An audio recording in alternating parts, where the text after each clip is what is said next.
संवसार आख्खो चेंज जायत आहा. आख्ख्याक डिजिटल जाल्लो आहा आनी तेकाच लागून आमी संवसाराच्या फाटाफाट आमी धांवपाक जाय आनी सगळें लायफ चेंज करपाक जाय.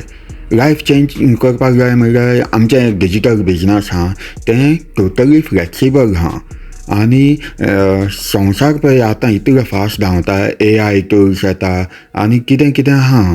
फॉर एग्जाम्पल आतां फोन आहलो, फिक्स फोन आहलो तो आमकां कांयच हें करून घेवन भोंवंक जायनाहलो, मॅसेजी धाडूंक जायनाहलो.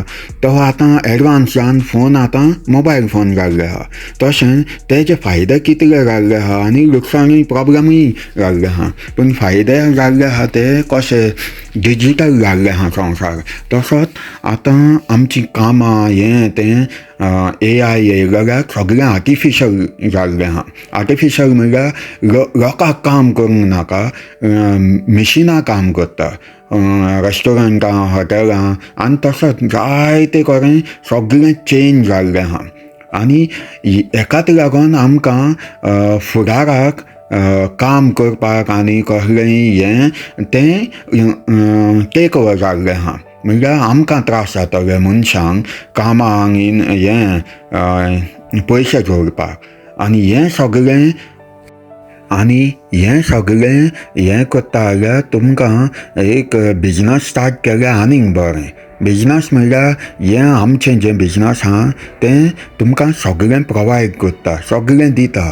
ते प्रमाणें तुमकां हें म्हाका आतां 2 वर्सां जाल्लीं आहा हें बिजनस चलयता हांव आनी हें बरें चलता. हेका लागून हांव तुमकां शेअर करतां. तुमी हें एक पावटी चॅक करून पळयात.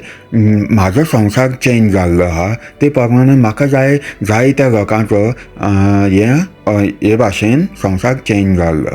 सो तुमकां जाय जाल्यार म्हाजें हें वेबसायट दिल्लें आसतली सकयल, रॅजिस्टर कराय आनी चॅक कराय बिजनस. थँक्यू.